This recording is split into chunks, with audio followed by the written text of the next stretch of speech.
The time has come. Execute Order 66.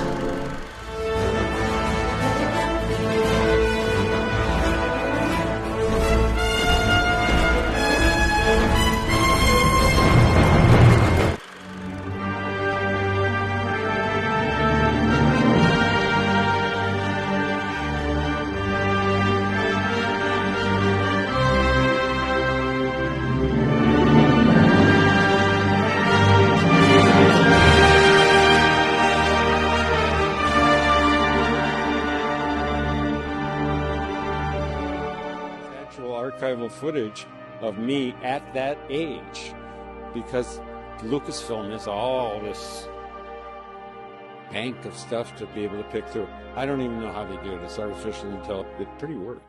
So let's talk about the value of AI and actors. First off, I want to talk about how it was used in Indiana Jones and the Dial of Destiny. Now, there are people out there who didn't like the deepfake, deep-aged Indy, and there were some problems, but like this instance, he looked great. Okay, it's only when you got to the angles that they've got to work out that technology. I do know that there was another actor at times underneath the deepfake, and no, I'm not talking about his stunt double. I'm talking about another actor. But most of the time, it was Harrison Ford himself during the scenes where we needed a close-up. Okay, and what they did was they put these little dots on his face as little maps of what they had to do to smooth it out and make him look, 50 again. Okay, and it worked, in my opinion. I was not taken out of the show at all by it. Now, there's a group of people who hate it. They're not as dedicated to consistency as I am.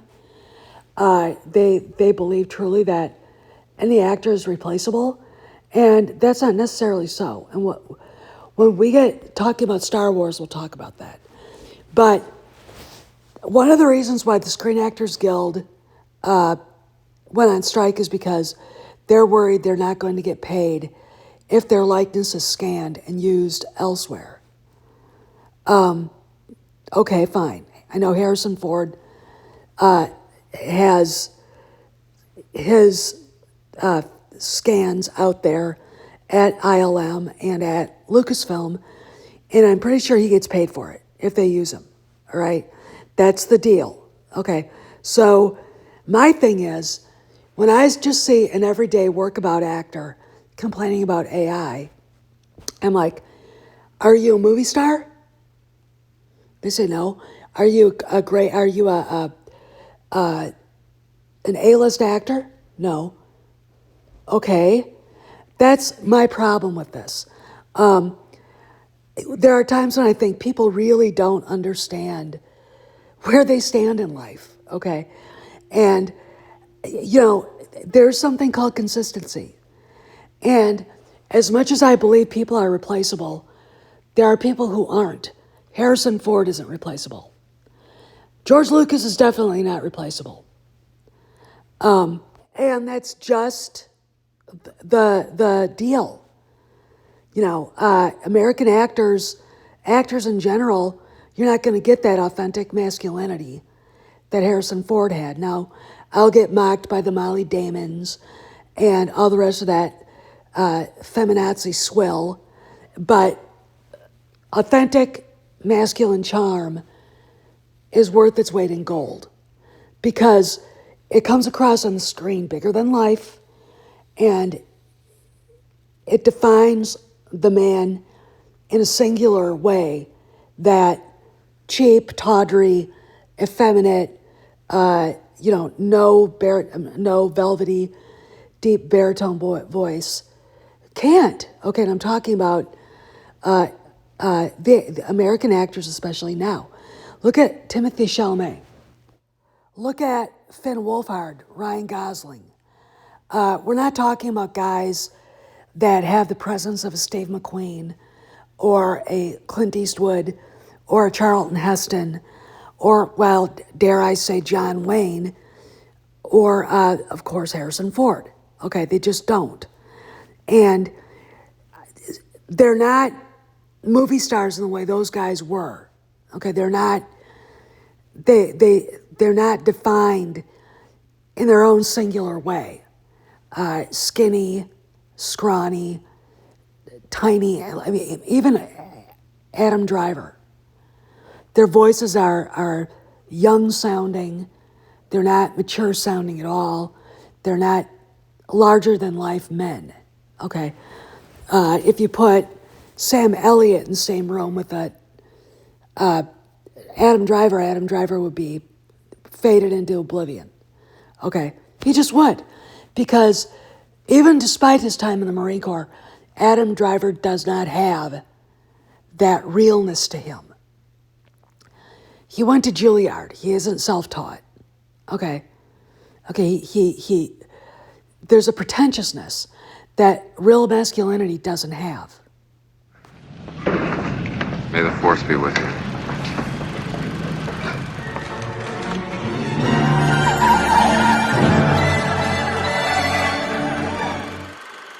Look, your worshipfulness, let's get one thing straight. I take orders from just one person, me.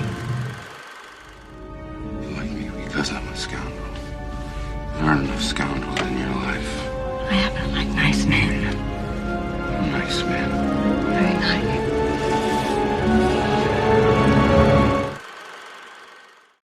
I don't think anybody in the acting profession defined poor casting better than Alden Ehrenreich as Han Solo. They would have been served better to cast somebody else. I'm going to say it, Anthony Ingruber, but I would never let him make that movie because the movie was so bad. From the fact he's too short, his voice is too effeminate, and he's just not handsome at all, or sexy or masculine, to the fact that it was inconsistent for the character to cast this guy. Fans had a problem. Now, they could have again cast Anthony Ingruber, but the actor wasn't just the problem, the whole movie was. But let's talk about what they could have done. Had there been a decent script, and had they had an actor that approximated Harrison Ford's charisma, his masculine charm, the thing that makes Harrison Ford, it would have been great. Here's where we get into AI. A friend of mine made this, a young Han Solo, at a bar, and I think it's absolutely, that's what Han Solo as a young man looked like. Okay, that's what he looked like, young, kind of callow, but he was still Han Solo. He still had that bravado. He still had that cockiness, that confidence. And that is a natural thing to Harrison Ford. Okay. It just is, and we have to approximate it. I made this one. This is AI generated. I made this one too. And then my friend again came back with this. And the thing about it is when you look at him, you get that there's it's the look in the eyes. And Harrison Ford is born with that. Alden Ehrenreich wasn't. Alden Ehrenreich, you can tell through his acting, has never wanted for anything. His father is Steven Spielberg's accountant. Okay, so Alden Ehrenreich has never wanted for anything. He has no responsibilities. Harrison Ford at the age of, 30, had 2 sons and a wife. He had a family to take care of. And, I mean, look at him here, and look at this dipshit.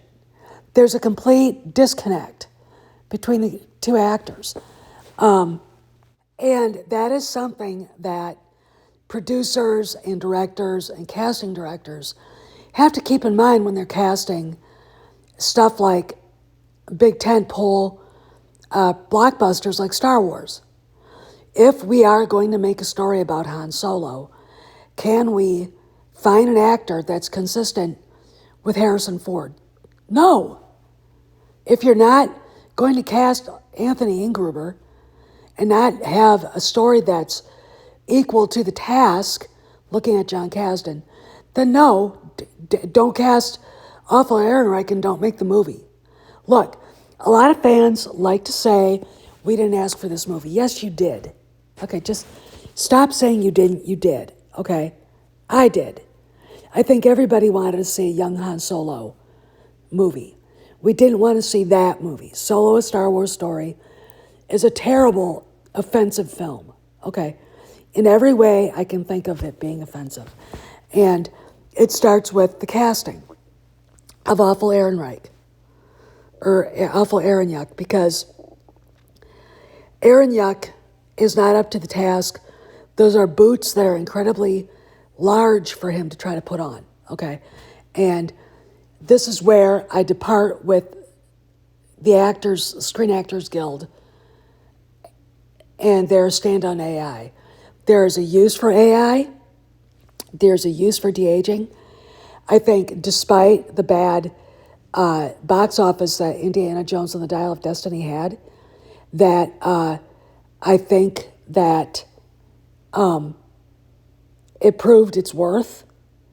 And I really honestly think that people need to give it a chance and to understand if they recast Indiana Jones, even with Anthony Ingruber, they recast Anthony Ingruber as Han Solo, the same people who are bitching about the AI will be bitching about him not being good enough to carry the part. Okay, you have a conundrum. With the AI, you don't have 90% of the people bitching about the actor, because the actor's Harrison Ford. Okay, the actor is Carrie Fisher. The actor is Mark Hamill. Okay, no matter who's under the CGI and the deep fake. And that's where it's valuable, because then you don't miss a beat. Their voices are easier to generate than their faces are. All right? And the only actor that could do Han Solo justice is Anthony Ingruber. They didn't cast him, but I look at that movie and say, thank God they didn't. That would have destroyed his career. Okay? All right? It was just not a worthy endeavor for Lucasfilm to get involved in. Okay? But I wanted to put this out there because I wanted my opinion out there. Okay? AI is valuable. Deep fake and de-aging is valuable for certain actors. And this is a hill I would gladly die on, because you can't just replace Harrison Ford with anybody. And Solo: A Star Wars Story proved it. This is Steph signing out. I'll see you around the galaxy.